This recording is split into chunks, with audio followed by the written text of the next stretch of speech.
What's up, fuckers? We are back. Welcome back. Episode 2 this week. I actually don't know what episode we're on. Well, I mean, we're part 2 of the host. Yeah, part 2 of the host. But the episode structure is going to be a little different because we started doing the new structure. New format.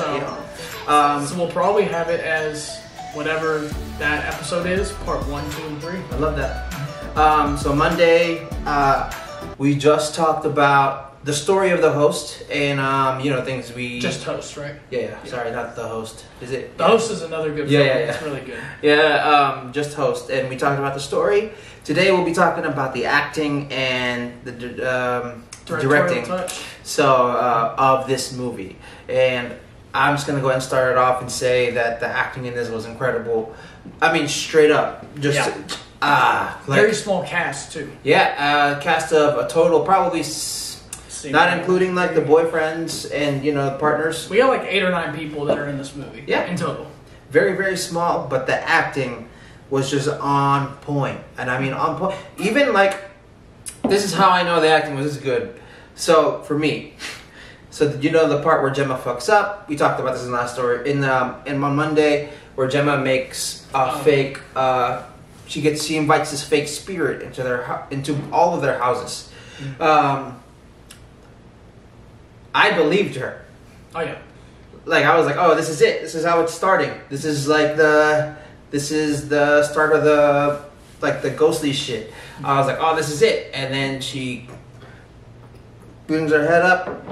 She goes, I'm fucking with you guys. Yep. I thought I was kind of like looking at it and thinking, oh, it's gonna be one of those cliche ways to go into a story. She knew somebody that was off in high school, and now that person, it's gonna be too obvious. But no, the fact that it was like she did so well at setting it up for the audience, and then found out, oh, she was just fucking around. Mm-hmm. And not only was she fucking around, but her fucking around has consequences. Yeah. And Haley's telling everybody to be serious and trying to get everybody, like, and half the people aren't really taking it serious. Some of them are, like, they have their item that's supposed to help. The candle, right? It was a candle? Some of them had different tools though. Yeah. Like the only one I can think of is Teddy had the dance box. Oh yeah. The music box. Yep. She was like, "You got your item," and he said he had to break quarantine to go get it or whatever. Yeah. I think so. Teddy, there was not one bad actor. There's not one bad actor in this movie. Yep. And they're all friends. They're all friends in real life. We kind of touched on that in the last episode, but they're all actual friends in real life, which made the interaction so genuine, so real. And the director has come out and said, like, there wasn't really a full script to this movie. So a lot of this was having to go off of just get from point A to point B. Here's some key points. And in order to get to A to point B, at least have some of these key points. But we're going to take and filter through the footage, and y'all's interactions are what we are banking on our cast to make this movie quality. If you don't have a cast that's that strong in executing this idea of a movie that's entirely behind Zoom, because let's be honest, like Unfriended and Unfriended Dark Web have come out. They've done things completely behind the screen and been pretty good.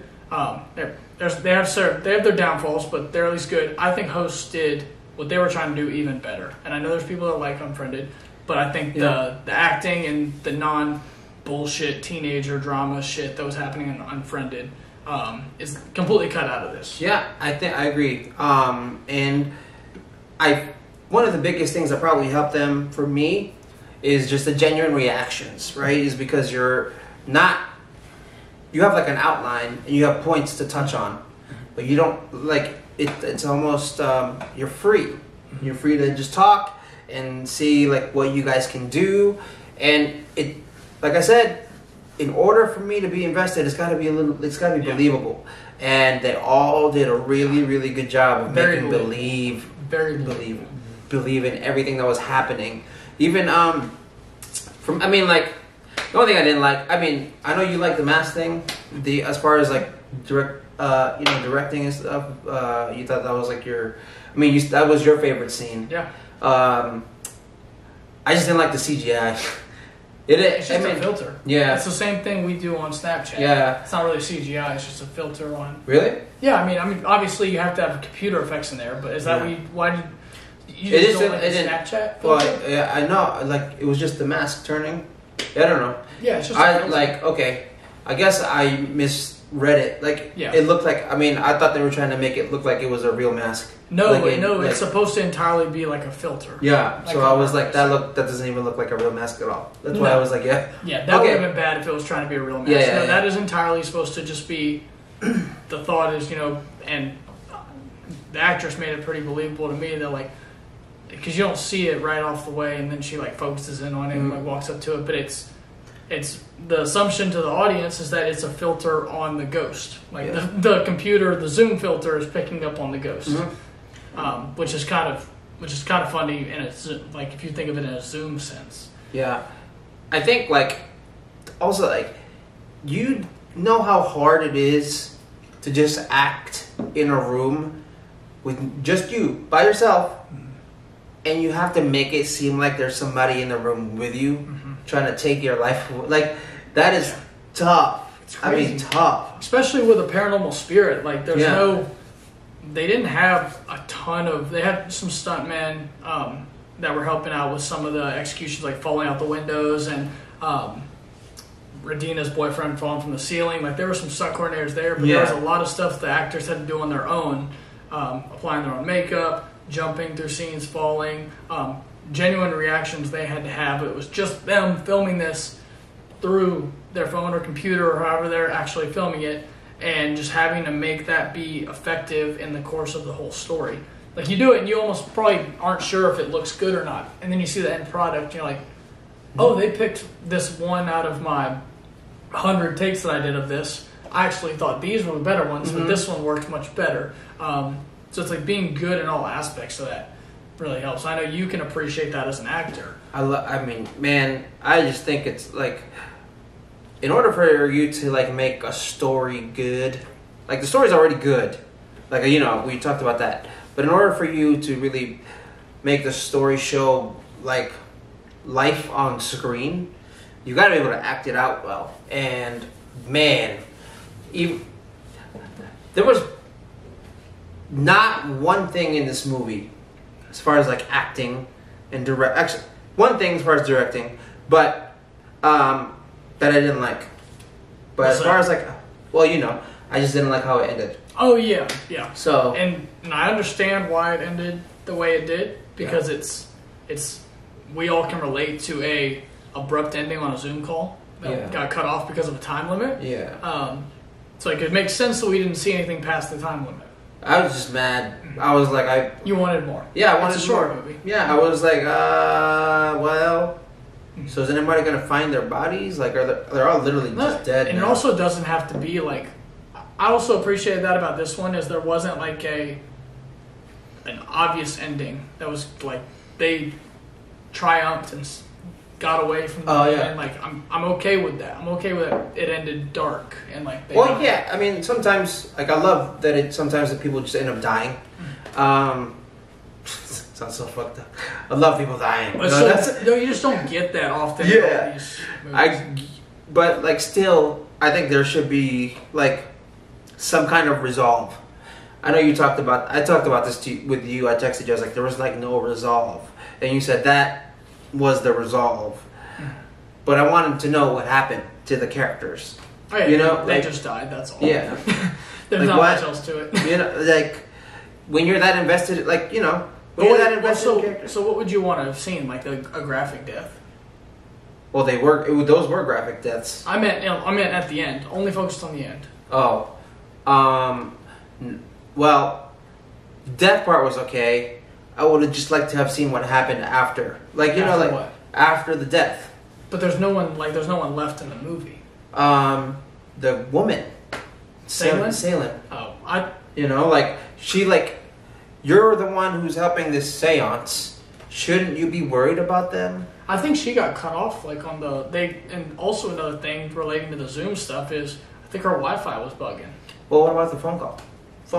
They phoned and then that's when they found out the stuff. But yes, they never heard back from her. Yeah, I don't know. As a person, as you, if you were on the phone with me and I'm like, hey, I need help. This shit is like, hey. But they don't actually know her, right? They hired her. They don't actually know her. Doesn't matter. I mean, like if I talk to you and I'm like I'm screaming, my life is like in danger. So we know you wouldn't try to find somebody to help me. Well, do we know for a fact that? All right, so Salen also doesn't know where they're at. Okay. So, but do you know for a fact that Salen didn't? The spirit didn't come for her either. We don't know that. That's true. Loopholes, maybe. Yeah, I mean, I don't think it's obvious that Salen just like. She just kind of disappeared. Like, yeah, I think she was only meant to kick off the story. I don't think they needed her for anything else. I think focusing on her would have been unnecessary because the actors and actresses were so good. I'd rather them have focused on them in this short runtime. I mean, obviously they did focus on them, but you still would have been focused on them. But you would have had to take away from somebody in a 56-minute movie. At the end? I mean, because they're already dead. You're not taking anything away. Yeah, but then like the whole movie is done on Zoom. So what happens after the Zoom call ends? You can't cover anymore because it's a Zoom movie. Well, I think the director purposely did it. I know it's a 56-minute movie, yeah. But I think the director purposely,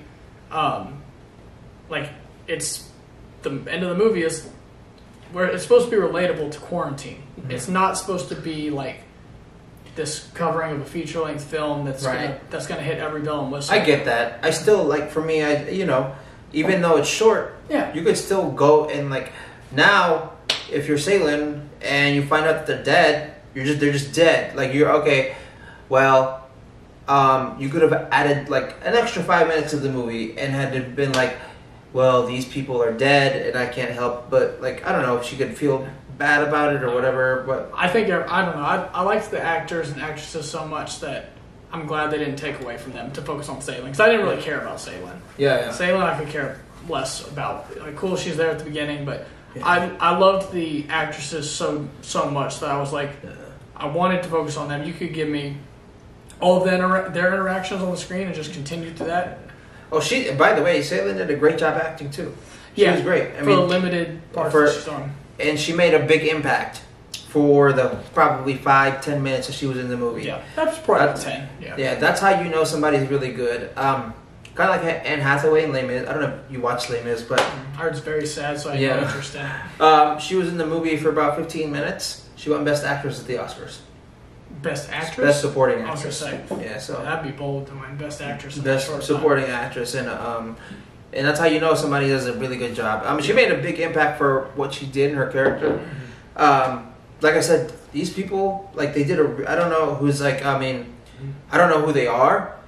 But I want to now, like, because of how great they were. Yeah, and so we haven't really explicitly said this, but I guess we kind of did in the last episode. Gemma Hurley, Rob Savage, and Jed Shepard were the writers of the film and put it all together. And then the cast was Haley Bishop as Haley. They all used their real names. Gemma is Moore, Emma Webb, Radina Drandova, and Caroline Ward. And then Teddy was Edward Leonard, and then Salen, her real name was Salen. And then James Swanton was the spirit. So that's such a small cast, and that's what's so awesome about this movie. Yeah, I love it. And like that, I don't have much. Like I said, I don't have anything bad to say about it. I was curious how you feel about it because like it kind of carries that found footage style. A little bit. So it's like it carries that found footage style, but I feel like the characters aren't crappy like some found footage films can be. And I love found footage films, but sometimes you can get some really bad ones in some of those low budget films. But it's also because they were trying to make it real, right? So it's like these are real people that live here and are just obviously just bored in quarantine. They want to do something to try to spice up their life at this point. Yeah. So that's what's sort of like we get a setup of their interactions before anything happens. Like the people are joining the call as you start, and it just feels like you're actually getting on a Zoom call. Yeah. And that's what you want to feel like. I didn't want it to feel super forced, and I didn't think it felt super forced. Not at all. And that comes with the acting and the directing. They did a great job. Not much I didn't like about the acting or directing. I pretty much, like I said... Except for you wanting more. Yeah. Mm-hmm. So, that just goes to show you, like, I want more because they did such a good job. You know what I mean? Like, So speaking of wanting more, I read on Bloody Disgusting a few days ago that... the director and co-writer Rob Savage and Jed Shepard actually have plans for a follow-up film. I don't think it's a sequel. Don't know if it's a sequel or it's just a follow-up to like their directorial debut with Host. Mm-hmm. But it was dependent. The last news this was from was August of 2020. So very well could have something filming as we speak or filming soon. There could be a follow-up from these guys. And I don't know about you, but I'm really interested in seeing... Is it like a sequel? That's what I'm not sure about. It says amazing follow-up film, so I'm not sure if that meant a sequel to Host in some form or fashion, because, you gotta... I don't know how you do that except just keeping the same spirit because everyone else died. Or if it's just to have another film. I did see mentioned that, we have Sam Raimi that did... that's done so many movies, so many horror movies. I believe he did The Evil Dead of 2013. Came out, and they're doing a one-location supernatural feature and collaborating on that. And I believe it's either the same cast or like an all-women cast like this. I say all women. Teddy's involved also. Got to stand up for our gentlemen out there. Yeah. I'll be looking forward to that. I mean, I will definitely be watching that. It's a strong debut for this directorial group, in my opinion. They did a great job. Yeah, and it's so outside the box. So I don't know if you saw Searching. That was a good film. It was like a thriller, but it was kind of you got a lot of you were seeing what was happening on the computer. You're seeing what the dad was typing on the computer and searching. Unfriended, is very much a like FaceTime group chat almost, like Skype almost. Oh, I remember seeing commercials for Searching. Yeah, Searching was good. And Searching was very good. Suna and I watched that, and we were kind of mind blown from it. But Suna? It's not a horror. It's a thriller. It's not a horror movie. It's incredible, and we loved it. And like I was like, oh man, there was something still like I wanted Unfriended to be done so well. Unfriended Dark Web wasn't bad, but I hate the like glitching in technology that happens so often in these movies. But I think Host hit the nail on the head when it comes to wanting to do.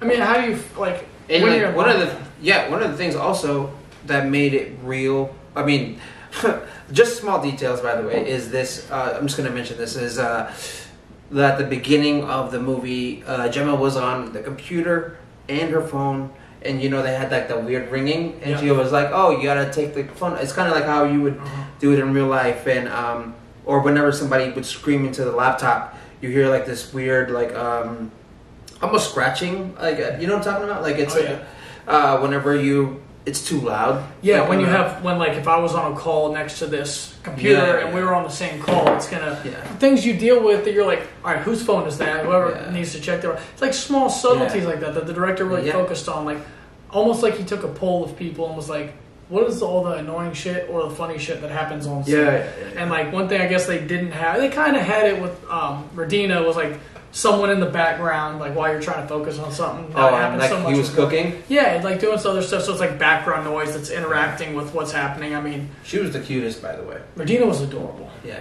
I thought Haley was very attractive as well. Yeah. So I mean, that's a good cast. If I were single, I'd smash. You can't say that now. You're married, so we're gonna cut that. What? We're gonna pretend that wasn't said. But no, I mean, like it's a very like. I was also very happy with the fact it's an all woman cast. Yeah. With plus Teddy, obviously, and the spirit is a male. Can't forget him. But I like they carried the weight of the film, and it's really like 2021. It doesn't feel like bratty. No. And I say bratty as in like if you really wanted to have a cliche like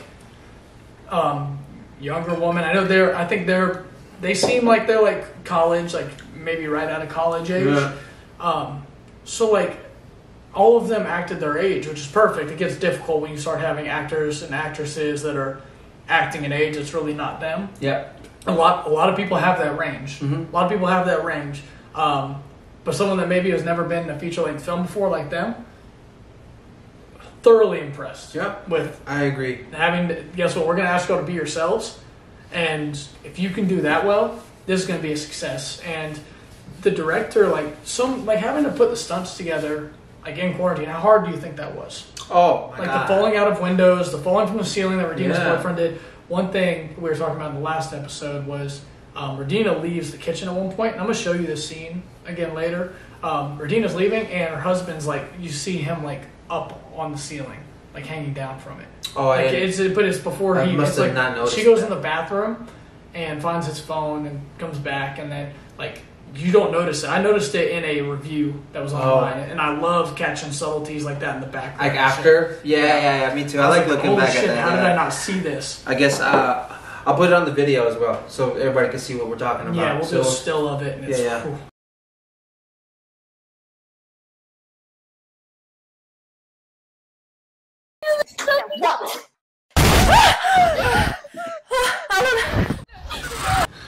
So, but all in all, man, I think the acting, like I said, this is for our part 2. We'll be talking about this acting and directing. I think nothing I didn't like. Obviously, I wanted more. That's it. But for getting the film accomplished in that way, yeah, they did. couldn't be happier. What? And now they're, because of this, they want, you know, I was looking up like IMDb and Rotten Tomatoes. Obviously, like the rating's super low. Don't listen to that rating. No. Listen to the pillar rating, which we will talk about. Like, obviously, it's going to be high. So, it'll probably be pretty high. Yeah. In the next episode, we also have to rate it based on what it is too. Yeah. If we were rating it up against like a Conjuring, it'd be kind of tough. Yeah. If we were rating it against like one of the powerhouses, that's another. I say Conjuring because it's my favorite movie, but just thinking of like an hour, 20-hour, 30-minute feature-length film that can do more development. But with that being said, I mean, the acting was great. The and directors and writers, I think they really hit the nail on the head with what they wanted to do here. So that's, man, I loved it. Loved it from that perspective. With that said, man, that pretty much wraps up this episode. We'd like to thank our next sponsor. Yep, Brandon Jack would just be kicking it. Go follow him on Instagram. You'll see us sharing. He just dropped some absolute fire baseball jerseys that are insane. Yo, where the fuck is my jersey, bro? Yeah, they're still on back. They may be on back order because they're so high in demand out here. But seriously, go give him a follow. The jerseys look crazy. He's been supporting us all the way. He's our boy. We're gonna support him back. He's one of my groomsmen. I love him, man. He's and he's doing great things. And matter of fact, I don't know if you know this. I'm about to tell you an all-inside exclusive. He's about to come out with some women merch. Oh man, I love that. Speaking of women's cast, women's merch. Oh yeah, just have it for everybody. Yeah, so have it for everybody. Be on the lookout, man. Yep, that's episode 2.